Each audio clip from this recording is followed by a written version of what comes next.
Trustees regular meeting of March 1st, 2021. We'll start with the Pledge of Allegiance. I pledge allegiance to the flag of the United States of America, to the republic which is one nation, One nation, God, under God, full liberty, and justice for all. Oh, will Secretary Treasurer Horowitz please call the roll? President Eric Schultz, Present. Secretary Treasurer Horowitz, I am here. Trustee Ed J. Warner Jr., Present. Trustee William Pell IV, Present. Trustee Ann Welker. here, Mr. Chairman, we have a quorum. Great. Okay, the next trustee meeting, the work session is March 10th, 2021 at 3 p.m. The next regular meeting is March 15th, 2021 at 1 p.m. First item on the agenda is discussion of completion notices and inspections of docks and bulkheads. We recently had a backlog of inspections. I want to start this discussion again about having a situation similar to the DEC where there's a self-inspection of the docks so that it can be reported to the assessor and we don't have to have the bay constables running around doing completion inspections. So we would require that either the owner or the contractor submit a form to us saying that it is built to specifications. So I believe Sean wants to weigh in on that about how the DEC does it. Right. So other departments, even within the town, the building department, for example, does architecture certifications for as-built permits. This would be something very similar to that. So somebody with a New York State license, either architecture or engineer, would submit a notice to the Board of Trustees that this structure is conforming with the Blue Book requirements. I've suggested that in cases where you have a neighbor saying, "Hey, it doesn't conform," we either have a consultant who works outside of the jurisdiction, or almost like a rotating wheel of consultants to go and do a second opinion. And that could be something that the board might be interested in based on the conversations I've had with each board member. And it would be a pretty good alternative to the bay constables doing inspections. But who would pay for that outside consultant? So that would have to be something on the homeowner, an inspection fee. Hey, Sean. Mm-hmm. Hey, Sean. Yes. Just say I have a dock. I built a dock. Dock builder built it. He did it to the specs, and then I submit it, but it was not really did the specs. I'm off a couple inches here, a foot here on my setbacks, and so who's liable for that? So it would be the person who's certified. They're state licensed. So they go back on them.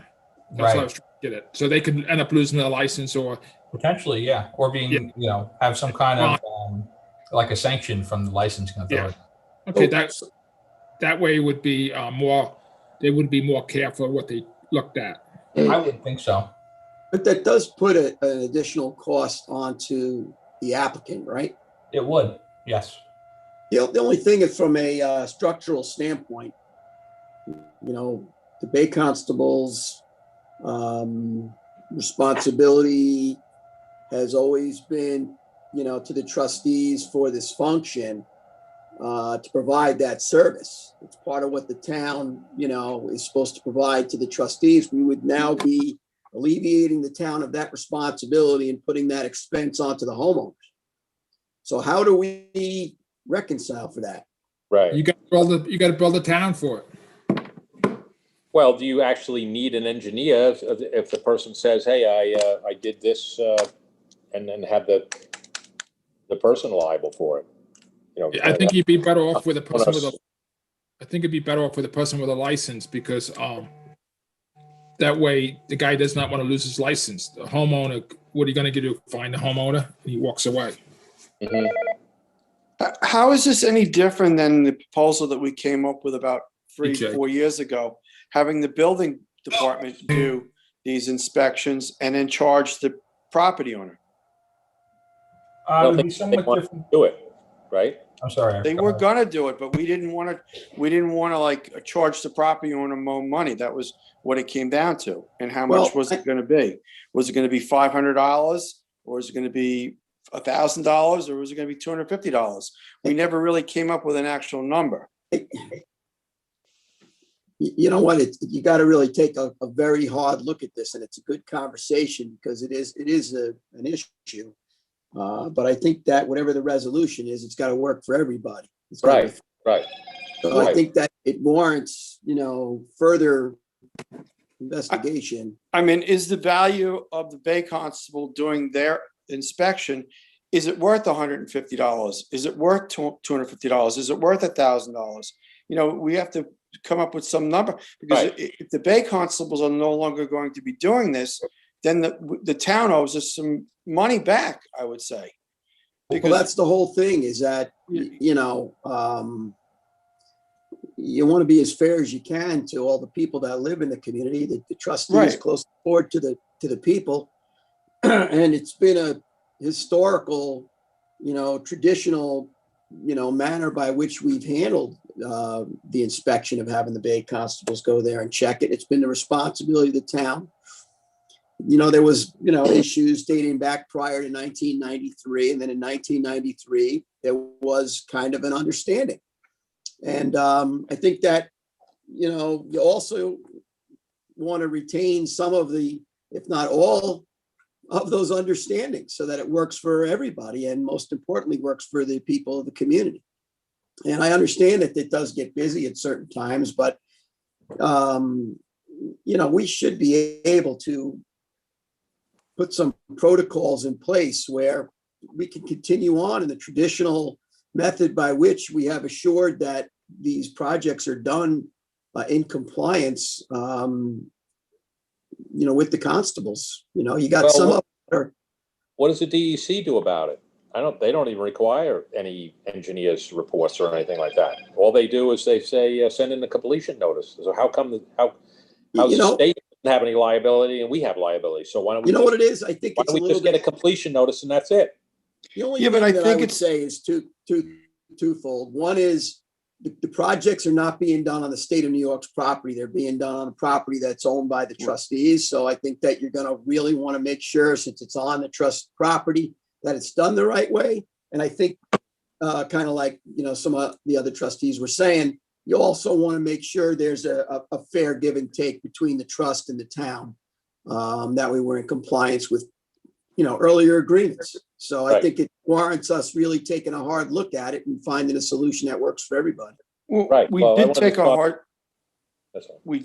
hard look at it after Sandy, when a lot of these bulkheads failed.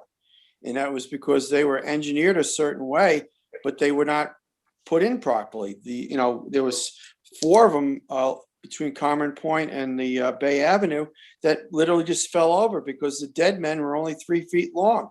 Whoever did that. So we need someone to have accountability for these structures when they fail like that. And if someone's walking on a dock and we permit that dock and it wasn't engineered properly, and the deck boards break, then who's going to be liable? Us or the homeowner? I think our permit paperwork, I believe, does say we're not responsible or liable for that. So I don't think that's an issue. I just think when people are building things that are on trust property, we may want to take a closer look, as opposed to the DEC, where it's not their property. They just, checking off their boxes and issuing their permit. When it comes to us and protecting the interest of the trust property, I think it's a little bit different. And then I think it goes a little further when you have certain agreements that were made for certain services that really should be provided. And, it's a great discussion. And I think we should continue to talk about it and continue to find solution that works for everybody and is fair. Right. Part of the underlying issue that President Schultz and I had discussed is, so the Bay Constables were brought onto the GIS system. So a pending inspection is flagged. So when somebody goes to sell their home and they go to close, it's showing as a flag. So that's why we had this larger conversation about how can we expedite this process. Another idea to look at that President Schultz and I discussed is using the Bay Constable as that conflict checker.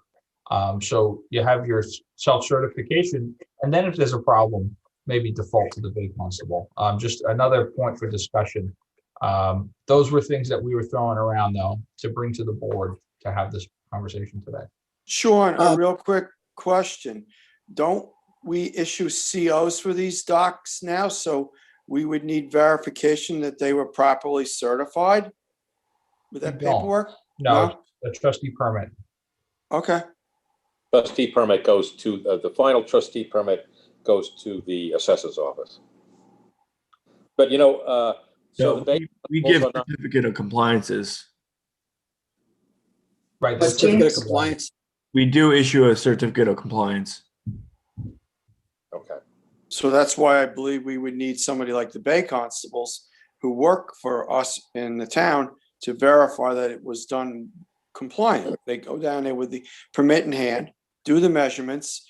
Either that, we would have to hire an outside company to do this and, you know, to verify if it was in compliance. That's my only fear is I don't want, you know, something to become so easy and so almost la-di-da that people go down there and say, yeah, my dock's in compliance. And in reality, it isn't. And then, you know, someone goes to buy the property, they find it's not in compliance, something happens, neighbor complains, you know, I just think we need accountability. That's where I'm headed with this. Well, especially since it's on property that we're holding in trust, you know, it's not. It's on Right. our property. Right. Well, if we're having someone sign off on it whose license is standing behind their engineers or architect's signature, isn't that sufficient? Well, but that doesn't necessarily account for the differential in the responsibilities that's owed to the trust from the town of Southampton. So we're going to alleviate them of all their responsibilities, and, you know, that accountability, we, you know, the Bay Constables are spread as thin as possible, just protect the natural resources. And realistically, you know, if there's not enough of them, or it's not working out to accommodate all the responsibilities associated with that position, I think we need to involve the town in a conversation. Okay, because for us to walk away and abandon a procedure that's been in place for, I have no idea how long. After there was discussions of how things were supposed to be dealt with and handled for the trustees, I think we need to take a long, hard look at that before we just make changes like that. Oh, yeah, right. Wanted to bring up that discussion because, you know, we're getting a lot, you know, a lot of houses changing hands, and they're being asked to do to bring these all up to date and everything. So let's talk amongst ourselves and have another discussion at the next meeting about pros and cons. That's great. That's great. Try to simplify operations here so we can go on to some bigger things. Because to your point, and I know you want to wrap up, Eric, but 2 seconds. To your point, Scott, I see the differential that you're looking at, but James, what's the Bay Constables don't do any notices of completion during the summer months, correct? James? Well, So yeah, they don't, because they get busy with other things, but Right. that could be a So- conversation. So with the they're, chief so of no, police. so number one, they're getting behind with that. And then James, how many approximately, what's the time lag? Do you have any idea when they do? I don't know exact numbers. So who set Well, that put it- policy? put it this way, I've been in touch with the Bay Constables on this issue there, and we just had the staff send them pending ones that have to be inspected, and the list is approximately 80 docks. Right. So So- really, there needs to be a conversation with the chief of police, and perhaps a direct supervisor to say, all right, look, how do we work this out? Mm-hmm. How does this work? Okay, how do, you can't, can you do 5 a week?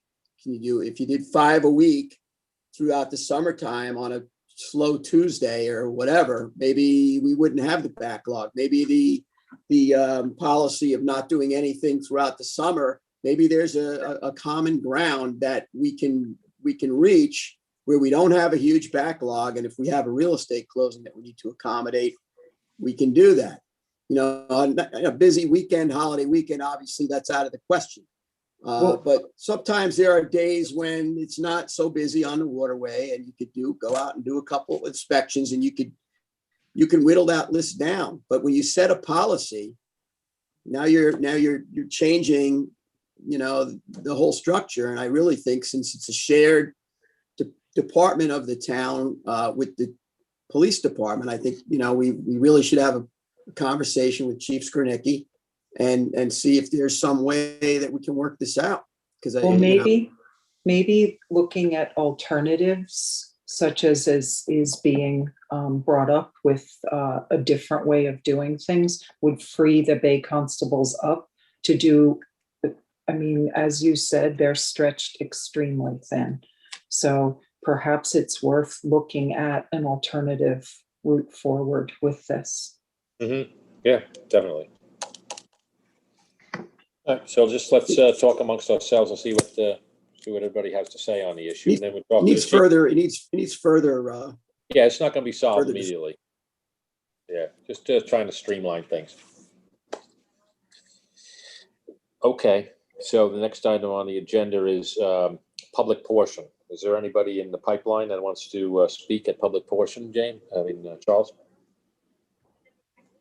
Tiffany Gavin, of course. One second. She's coming in.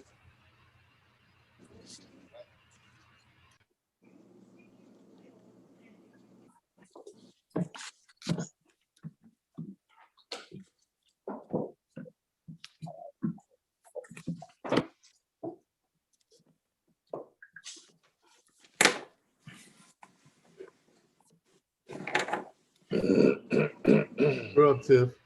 Hey, how are you guys? Hello. Hello. Tiffany Gavin, 53 Cliff Drive. Hope all is well. Yeah. Just want to bring a couple of points back into public, because it's when you guys are mentioning public hearings are very important, and I agree, they are very important.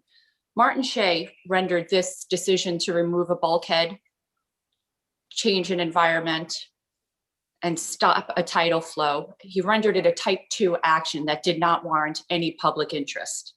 He denied us a right for getting in front of this problem. Mm-hmm. Martin Shea also, on May 8th, 2019, under an application, the applicant, 65 Cliff Drive LLC, is seeking significantly lesser wetland building setbacks. Martin Shea offered as a possible solution to grant that relief is to remove the bulkhead. 5 months later, the bulkhead was removed. 65 Cliff Drive could act very swiftly in getting something done when it benefits them. But here we are, since 2019, October 24th, fighting to remediate a problem that was calculated and planned. He completely changed an environment without a public hearing. The other issue that we have is we're now on the precipice of summer.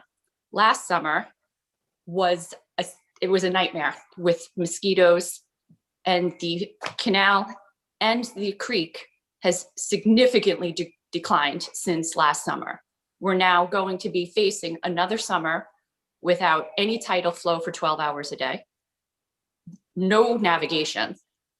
He took away, by trading this bulkhead, our entire environment and how we live our lives.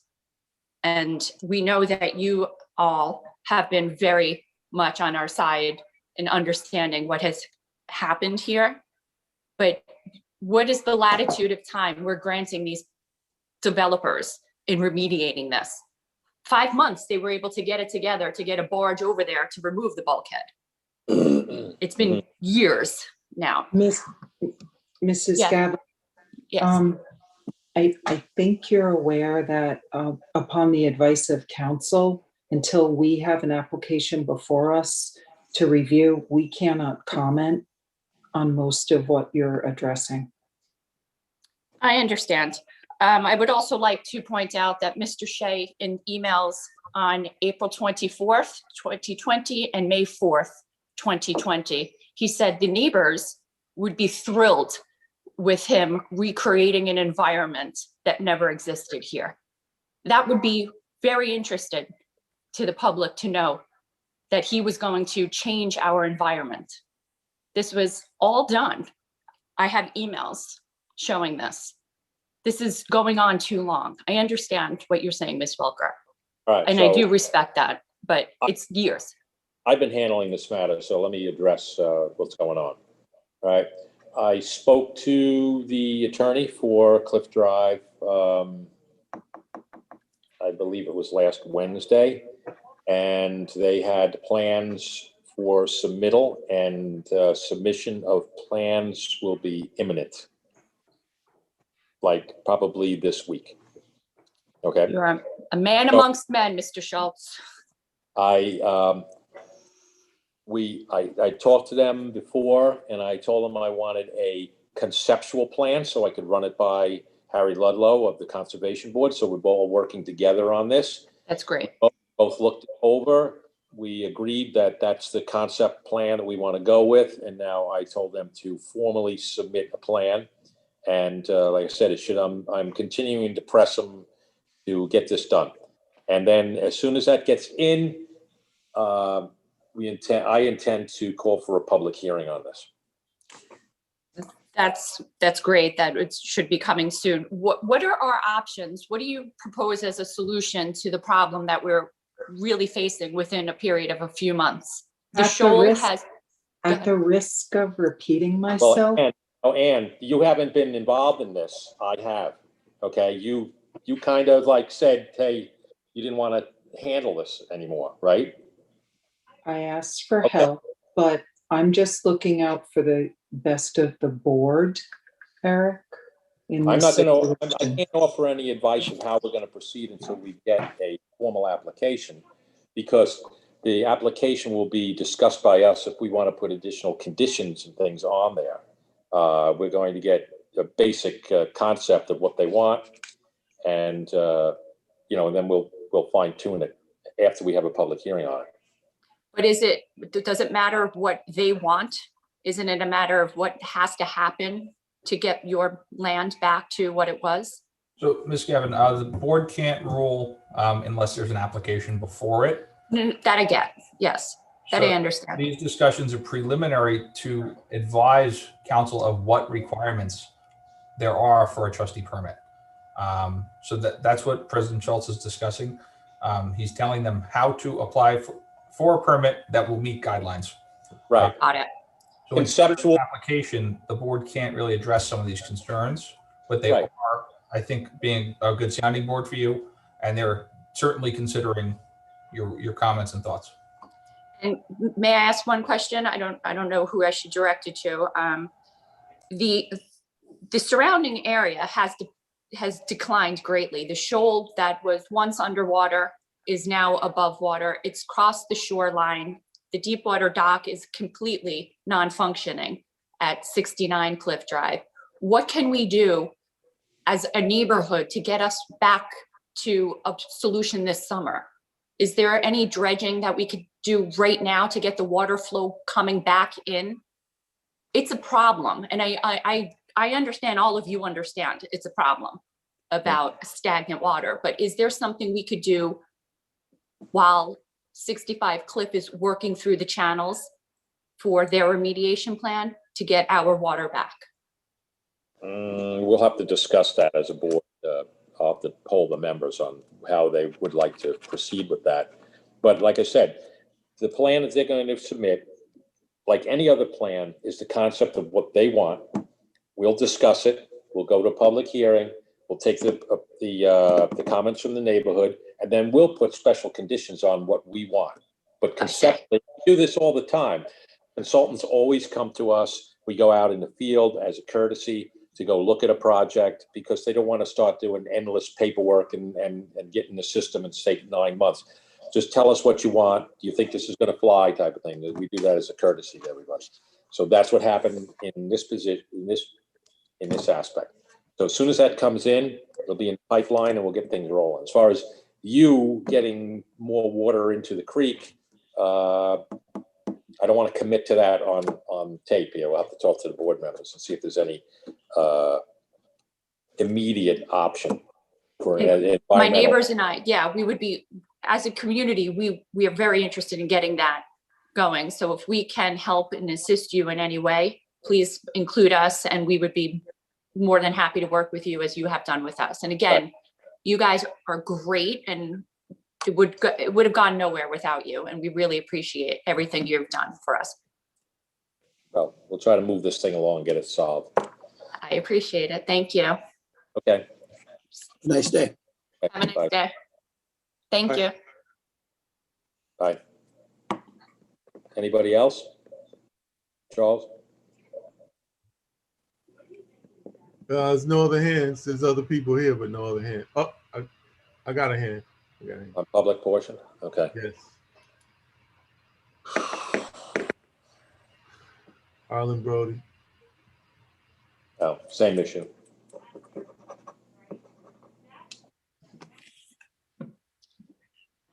I have a question. Good afternoon, everyone. I hope everyone's feeling well Good afternoon. and they're COVID-free. Mr. Schultz, I understand they will be submitting an application to the trustees, and I think that's wonderful. It's at least a step forward. Do you have any arms to enforce a remediation plan? Because they're at the same time now going for a building permit. And we're next door, and to suffer through their problems, which there are many problems on their building permit side, but ZBA will not even look at anything with the water side, even though we feel the survey on the land has changed based on the fact that there's no bulkhead now, and the land is probably a different confirmation. But how do we make sure that something gets done? Is there an enforcement arm? I'm What, as far as due diligence, and I love it. I love it, and I appreciate it. they will submit a plan. We'll put requirements on it, and then they'll have to conform to those requirements. If not, then they'd be in violation. And so they're in violation, and what does that mean? That it would go through the court system then if they didn't follow the conditions that we imposed on them. Does one thing have any relationship to their building and their desire to do this large building that they're part of? Eric, do you want me to address? You can go on. Why don't you answer that? So these are different divisions here. You have a board of trustees. It's independent from the building department of the town. That's they're both within the same geographic area, but these two are not necessarily related. So a building department permit really has nothing to do with a board of trustees permit. The courts are clear. You can't make people protect their land. The owners of 65 Cliff Drive are coming to the board of trustees saying we want to work with you. So they are here voluntarily and in good faith, and they do want to work with the trustees and the regulations, potentially covenants and restrictions that the trustees would like to impose upon them. So the trustees can only speak to their jurisdiction. Thank you. Is outside of this. Okay, so my question then goes, Mr. Cambridge, perhaps you can answer it. So I attend the ZBA meetings as well, and the trustee meetings as well. And my feeling is We that would really appreciate if you could figure as out. developers, they'll get a building permit. Tiffany, you have to go on mute. Thank you, Mrs. Oh, Brody. that didn't sound. I love her to death. But they'll get a building permit and start building. And is there any way that after you've done this application application that they have to finish the application. Do you know what I'm saying? You do a wonderful remediation plan, we Oh, get it. you mean if they get the permit and they decide not to build the bulkhead? Yes, yes, yes. Right, that'll be flagged as an open permit, and it'll show on a title search that it's a basically unclosed permit, and they'd have to close that prior to any sales. No, but if they decide, if they decided to keep the house, what she's saying is that, yeah, they got a permit to build a low sill bulkhead, but there's nothing saying that they have to do it. That's what she's saying. So how is this going to? I want a question. However, in this case, it's different because they are allowed that by removing that bulkhead, there is silts and sediments that is entering our water bodies. So something has to be done. Okay. They have to remediate to solve the problem of the siltation of Trustee Bottom. Okay. Can I ask a question? Yes, go ahead. Does the bulkhead affect the C of O? Can they get the C of O without building the bulkhead? From building department, absolutely. They Yes. can't get a certificate of compliance from the trustees, though, But without building the bulkhead.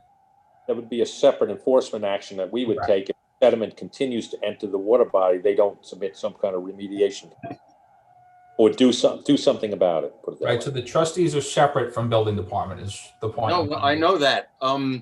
But I'm just wondering if anything could be kind of left there to affect that. I mean, I think we can get them to build a building in compliance because there's really no hardship against what they're going to do. It could be modified very easily. But I'm worried about them actually moving in and not doing the bulkhead and that kind of thing. If they don't build the bulkhead, then we would take enforcement action against them because, as I said, they are allowing silts and sediments by not retaining it properly. They're allowing it to go into the water body.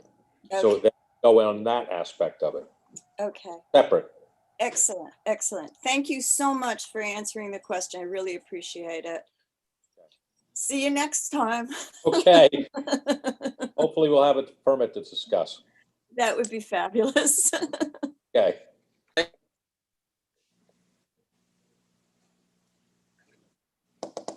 Okay, Charles?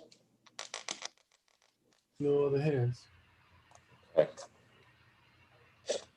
All right, so we're going to applications for permits, and the Board of Trustees waived the public hearing on the following applications because it's been determined that the following projects do not raise a significant degree of public interest or public input is not needed to aid in the decision-making process. First item on the agenda is Resolution 2021-39. That's for Suffolk Environmental. And this is a renewal of the third renewal for Seatuck 5 LLC. That's the boatyard that's down by the South Bay Avenue in Eastport. This is a third renewal. There's no changes, so I make a motion that it be approved. Second.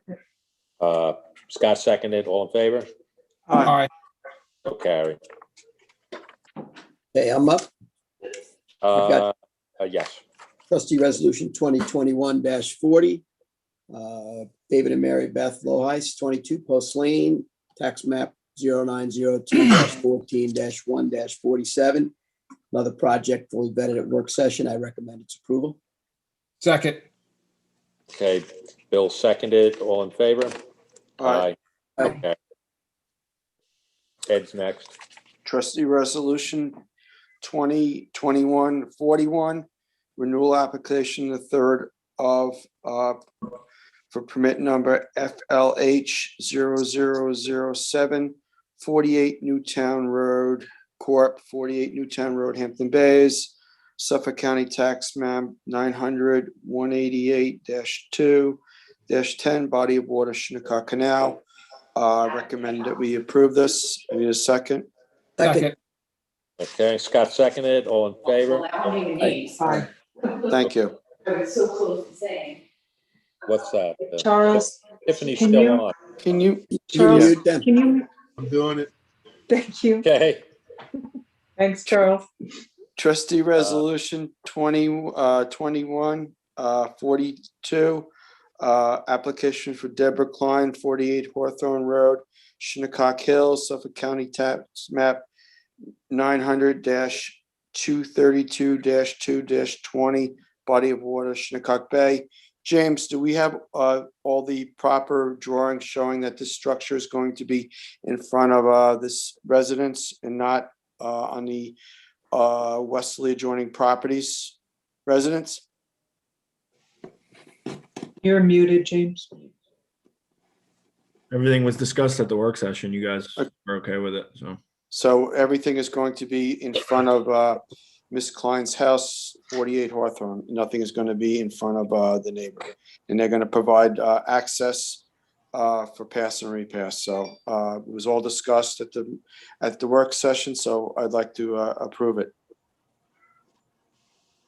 Can I get a second? And second it, all in favor? Aye. Aye. Okay. Ed's got another one. Trustee Resolution 2021-43, application of Watergate LLC, 64 Westway Drive, Shinnecock Hills, Suffolk County Tax Act 900-233-1-28, body of water, Shinnecock Bay. We went through this at work session. It meets all the requirements. I'd like to get it approved. Second. Second it, all in favor? Aye. All carried. Suffolk County, Trustee Resolution 2021-44, application of Rahaj Mehta, Cap Management LLC, 17 Ludlow Lane, Hampton Bays, Suffolk County Tax Map 900-346-1-10, body of water, Smiths Creek, Shinnecock Bay. We discussed this at work session. I'd like to have it approved. I need a second. Second. Okay, second it, all in favor? Aye. Aye. Okay. Thank you. You have another one, Ed. 45 also, Ed. Oh, I'm sorry, I jumped over one. Trustee Resolution 2021-45, application for Old Harbor Colony, POA Inc., Ernie Trujillo, President. Lot number 45, Canal Way, Hampton Bays, tax map number 900-322-2-7, body of water, Smiths Creek. We discussed this at a work session. I'd like to get it approved. I need a second on that. Second. Second. Scott, second it, all in favor? Aye. Thank you. Trustee Resolution 2021-46, renew application first time for permit GP 0010 Joseph Iconi, 776 Cold Spring Point Road, New York, tax map 0900-155-147, body of water, Cold Spring Pond. I recommend this to get approved. Second. Okay, Scott, second it, all in favor? Thank you. Aye. Aye. So carried. Trustee Resolution 2021-47, application Barbara Renter, 599 Meadow Lane, Village of Southampton, New York, tax map 0904-024-02-009, body of water, Shinnecock Bay. I'd like to recommend this to get approved. Second. Ed, second it, all in favor? Aye. Aye. Trustee you. Resolution, Okay. oops, sorry. Go ahead. Trustee Resolution 2021-48, renewal, second renewal for the application of permit number GP 000026 for Rainer Schoenbeck, 545 Sacaponic Road, Sacaponic, New York, Suffolk County Tax Map 908-3-2.6, body of water, Sacaponic Pond. This is for a bridge to access two different lots. We discussed it at work session, and this is the second renewal. I'd like to request its approval. Second. Ed, second it, all in favor? Aye. Aye. So carried. Trustee Resolution 2021-49, application of Stephen Lofker, 14 Vitili Avenue, Village of Sag Harbor, New York, Suffolk County Tax Map 903-2-1-43, body of water, Upper Sag Harbor Cove. This is for a catwalk that we also discussed thoroughly at work session. I'd like to request its approval. Second. I'll second it. All in favor? Aye. So carried.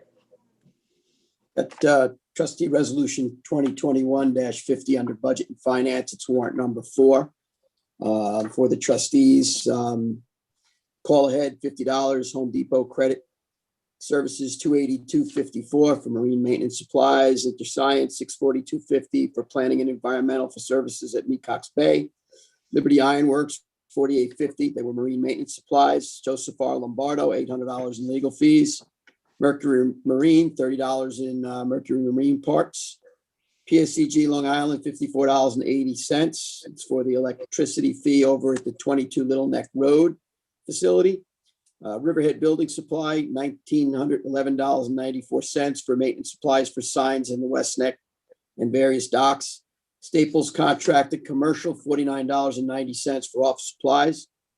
Suffolk Environmental, $475 for planning services for the Carter Creek dredging project. Trias Truck, $1,113.06 for supplies for plows for Trustee Road. Verizon Wireless, $283.86 for cellular service. WB Mason and Company, $63.49 for office supplies. And there was a manual check for $1,550.71 for miscellaneous parts and equipment that was needed for the trustee credit card. And I recommend we pay our bills on this warrant number 4 for the total of $6,237.59. I'll Second. second. Okay, all in favor? Aye. So carried. Trustee Resolution 2021-51, resolution to amend the Board of Trustees fee schedule for 2021 to add kayak rack locations and to add senior citizen discount for kayak racks.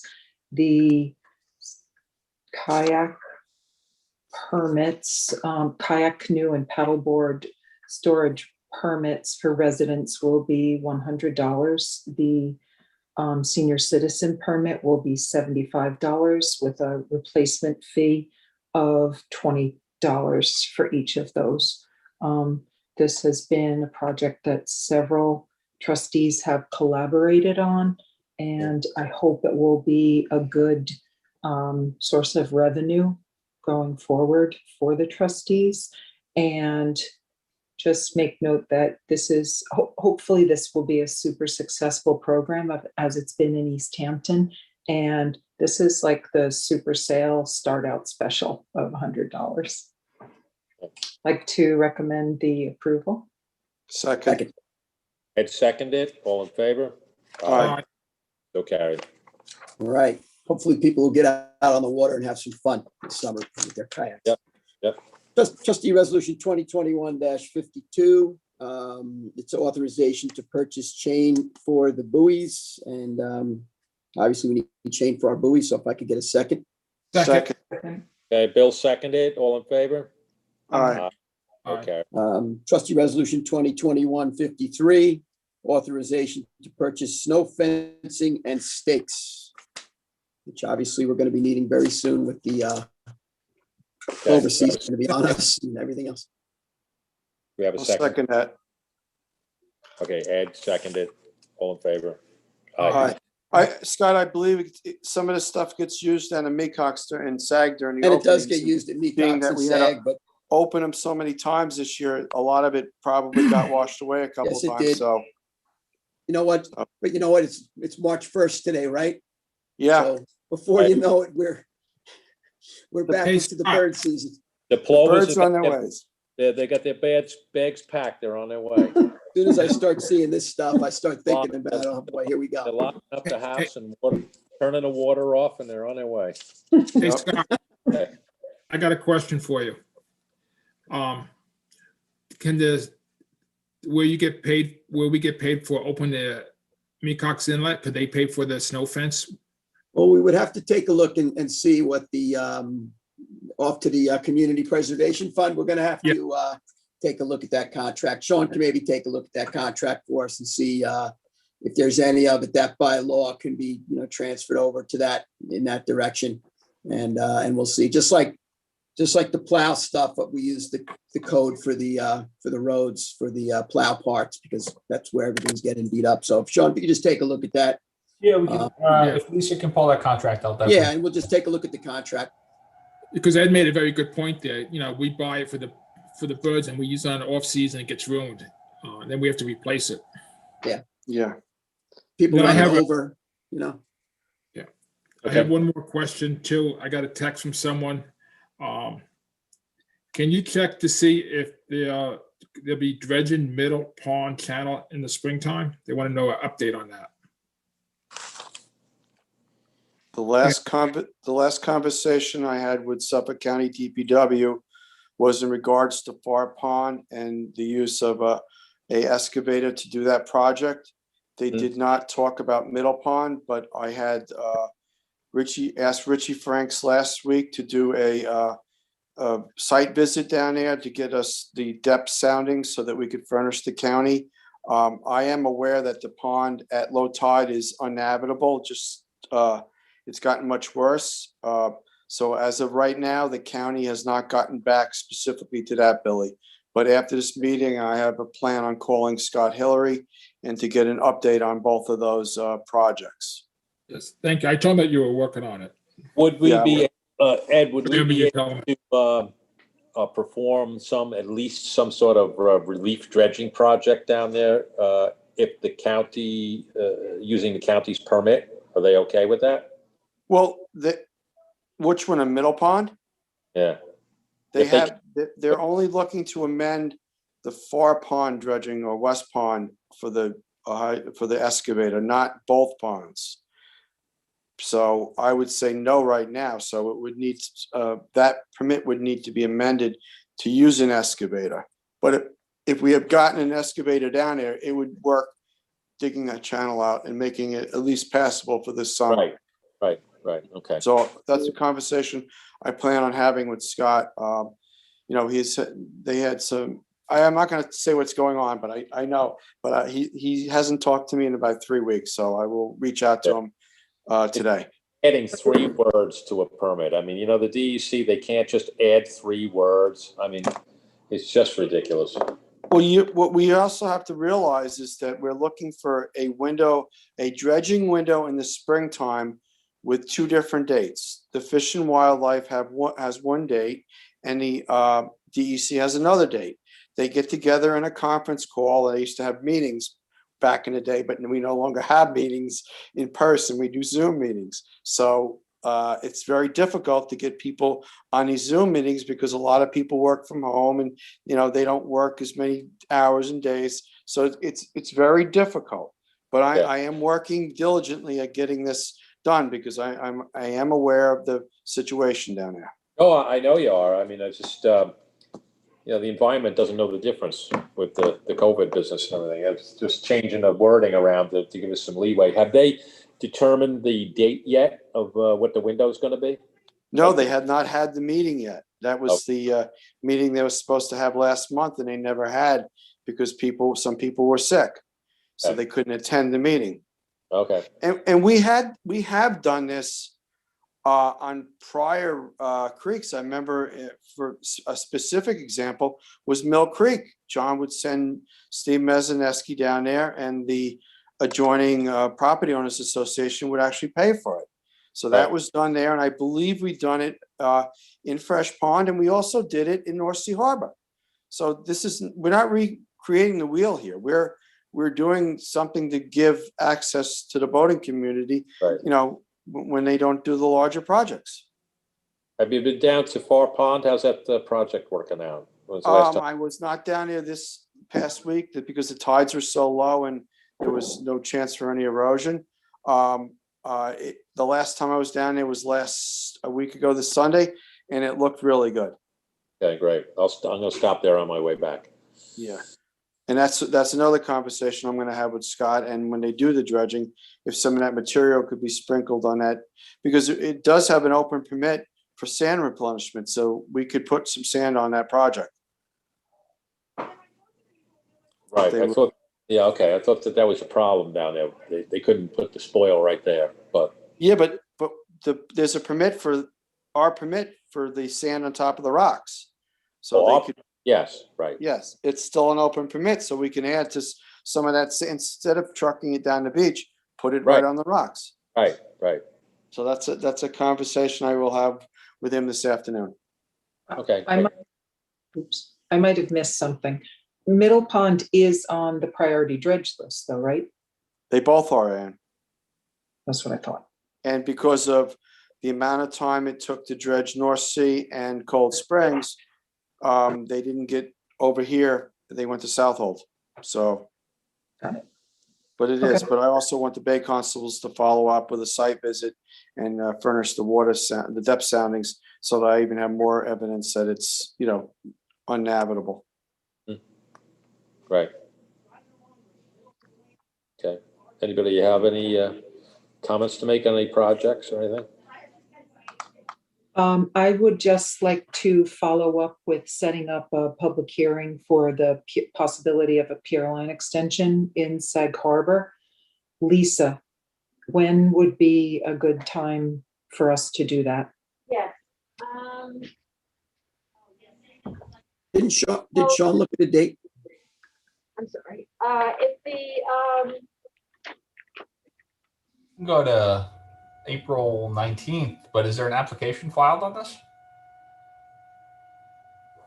I don't believe there have been multiple applications, and that's why we're that where they've tried to do docks that are longer than the 60 feet. So that's why we're discussing it. I don't. You don't need a specific application. It's a general resetting the pier line. You want to do like a blue book? It would be change. a blue book. Sorry, thanks, Okay. Scott. so, Yeah. I'm sorry, Sean, you mentioned April 19th? I think that would be an appropriate timeline So for the it. notice of public hearing would go on for the 19th of April. It would be published in the 29th edition of the newspaper. And then we could hold the public hearing on May the 3rd. That's the Monday. Okay. So notice of public hearing on the 19th, published in the press on the 29th, and then hold the public hearing on May 3rd. Sean, that timeline sounds okay? Absolutely, yes. Okay. Great. Is there a reason why we're pushing it all the way out to April 19th? Because you had it, I believe you guys wanted to put a different public hearing on for April 5th, correct? I'm not sure. Was it this one? I don't think it's a really, controversial issue. It's going to be No, a lot I don't think so either. fast. I'd like to move it along, get it off our plate. I thought this was the one we were going to put on for April 5th. I thought it was, Scott. I think you're Sure. correct. We discussed this at work session. Correct. And we were looking at the Right. beginning of And then you April. looked at the calendar, you looked at the schedule. All right, and as saw long where as you the don't have agenda two wasn't. on there, that's, Okay, so Sean, the timeline for that would be, the notice of public hearing would go on for the 5th. It would be published in the Thursday, the 15th edition of the paper, and we could hold the public hearing on the 19th. 19th of April? Yes, Yeah. but it would be noticed on the 5th, published on the 15th, and held on the 19th. Okay. I mean, if that works, Sean, for you. yeah, absolutely. I just thought there was a different public hearing that the board wanted to calendar. It does, if this is it, then yes, absolutely. This is what we discussed last time, and my notes are that we would set it up for April. Okay. Okay. Great. Thank Sean, you. Help me with that? Yep, Sean, you'll help me with that? Okay. absolutely.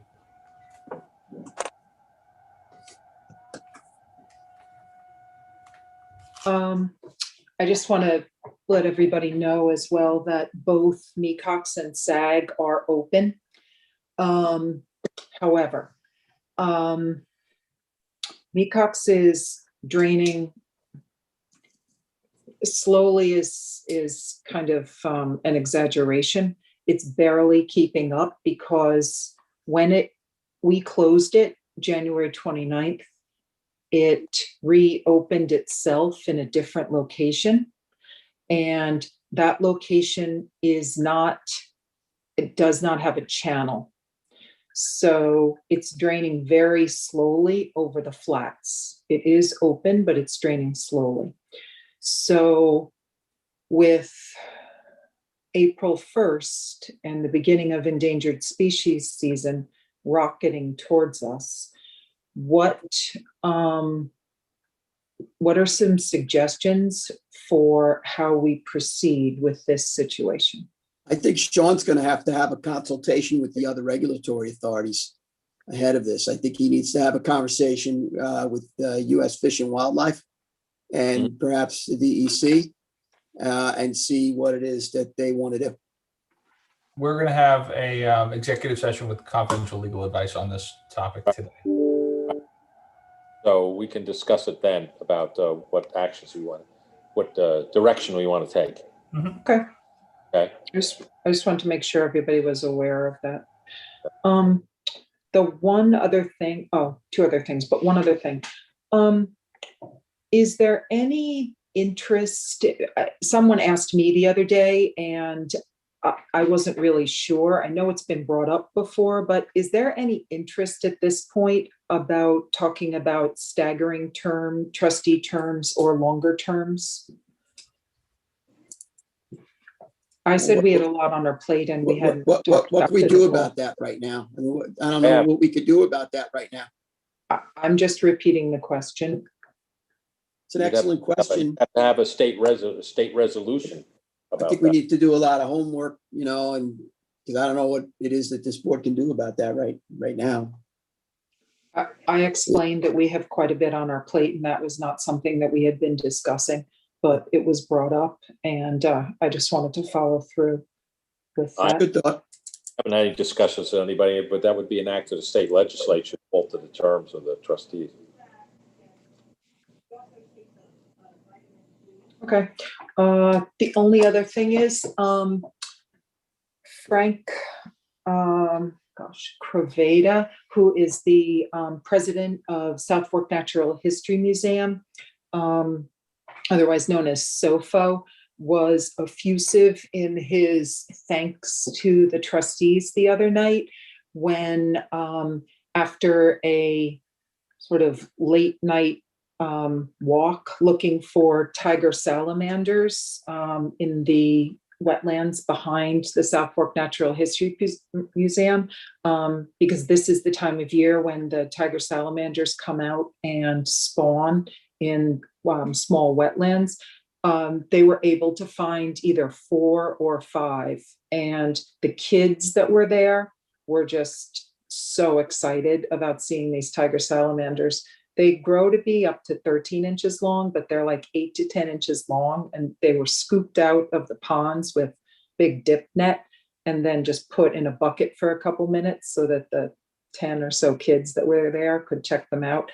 And as I said, Mr. Caveda was super effusive in his thanks because the trustees protect all of that land, Long Pond Greenbelt that is behind South Fork Natural History Museum. So he wanted to make sure that you guys all knew that. Okay. Thanks. Cool. You got a letter from Dayton, so you're going to be handling that, Lincoln Creek. But let us know what you want to, how you want to proceed on that. Okay. Yep. For the Phragmites. And the letter was very appreciative of the work that's been done to clean up the Lincoln Creek in the past. So Great. Looks like it's flowing pretty good this year, huh? Yes, so far it's good. And if anybody's interested in volunteering to help count alewives, there's information on Peconic Estuary Program's website and also on Peconic Estuary Partnerships website, and also at SOFO. There's several presentations being held looking for volunteers in places like Ligony Brook to count alewives. Okay, great. Anybody have anything else? Okay, then I make a motion that we close the meeting. I'll entertain that. Second it. Scott seconded. All in favor? Aye. Okay. All right. Well, we'll